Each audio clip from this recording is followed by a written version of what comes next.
you are assessing the knee's ability to maintain or prevent excessive anterior tibial translation. Instead of just asking the question, how much does it move, we're asking, what's the integrity of the ACL ligament, okay? So, do you think is the better position, the better test to do? Is it the anterior draw test, or is it the Lachman's test? Okay, it is the Lachman's test.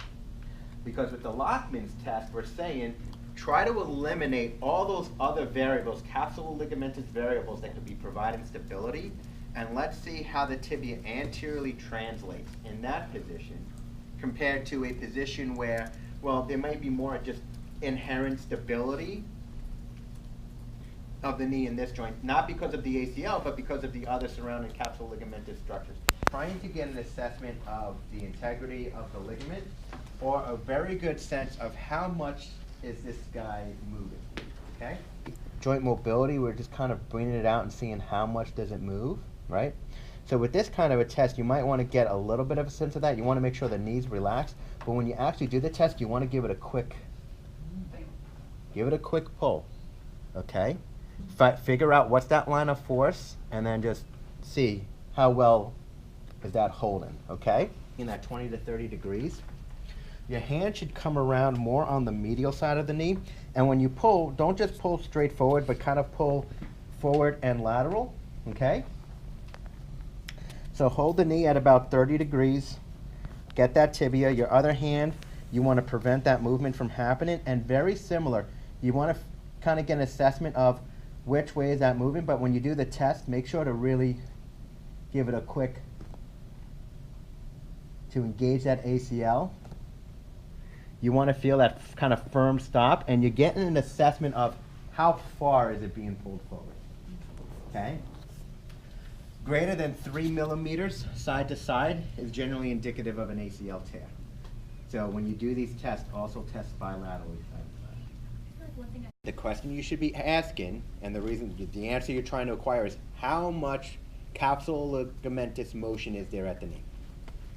When you do the Lachman's test, you say, you know, what is the ability of the ACL to resist anterior translation? And really, I mean, if it's a grade 1 or a grade 2, you may not notice a very big difference in the amount of motion side to side. You might say, well, geez, they both seem stable. The difference might be the amount of pain they're in. If it's a grade 2 tear, it might be more painful than if they sustain a grade 1 sprain. But that also depends on, did this sprain happen 2 months ago, or did it happen 2 weeks ago? Like, all those factors play into how much pain is a person going to feel when you do these tests, okay? But if you're assessing for the integrity of the ACL to see if it's there or not, you know, these tests can be pretty good, especially the Lachman's.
Motion of the tibia wanting to posteriorly translate naturally because the knee's bending, but 2, the IT band now becomes a flexor of the knee and a posterior translator of the knee, so it pulls it back. And so that's why we feel the clunk, okay? The clunk is not because the knee went out of place or anything. The clunk is because the knee went back into place, okay?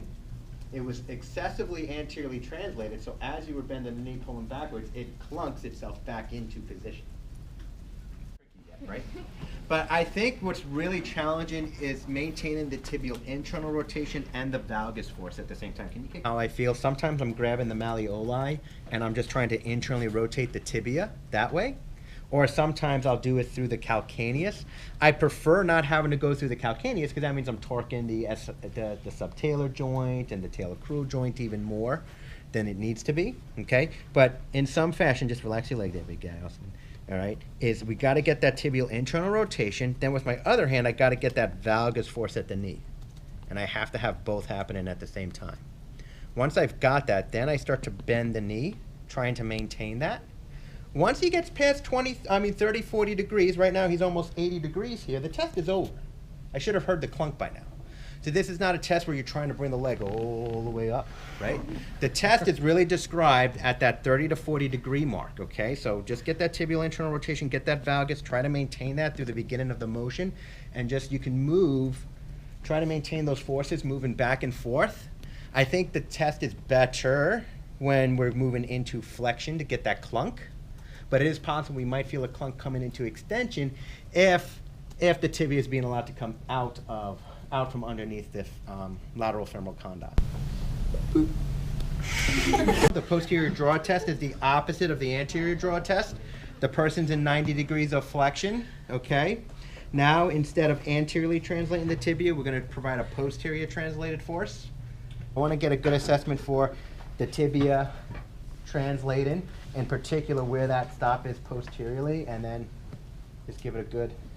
The sag test, on the other hand, is just allowing gravity to posteriorly translate the leg with you. You can see what someone with a positive posterior sag test might look like. So I'm just visualizing the knee to see if the tibia has gone backwards.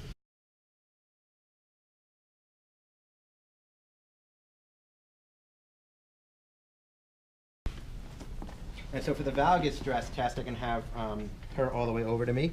I'll put her knee into that 0 degree position. My hand, okay, the right hand is right on the joint line itself, okay?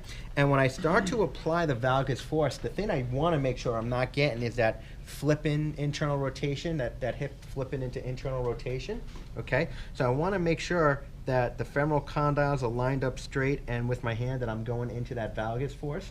And then again, I can just kind of give it a little quick push to see how much gapping am I getting on the medial side of the knee. So I do that at around 0 degrees. And then I can do the same thing at around 20 degrees. At 20 degrees, you're going to get even more of that flipping over. So you just have to be really careful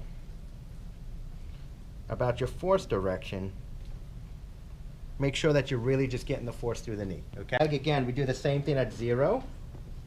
And we do the same thing at 20.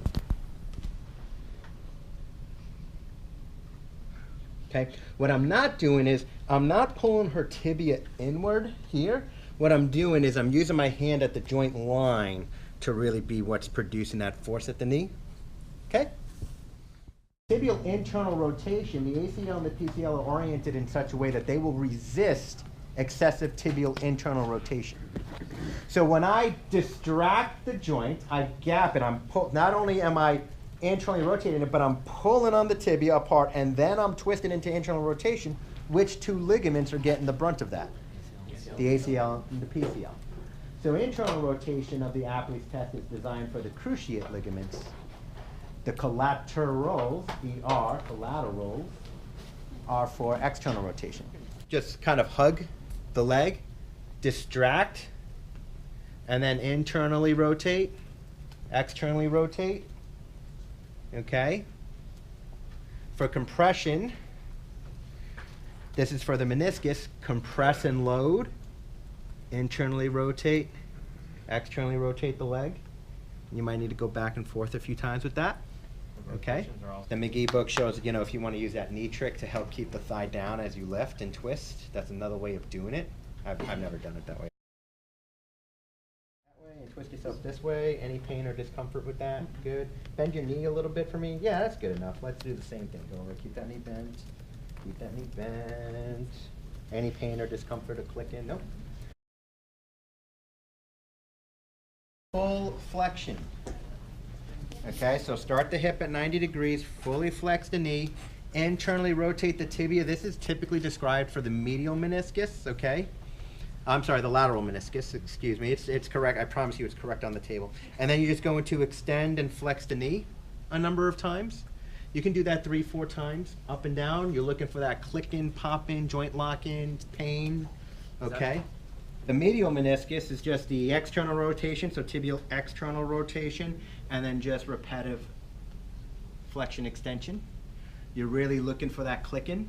McMurray's test is a good test for the meniscus.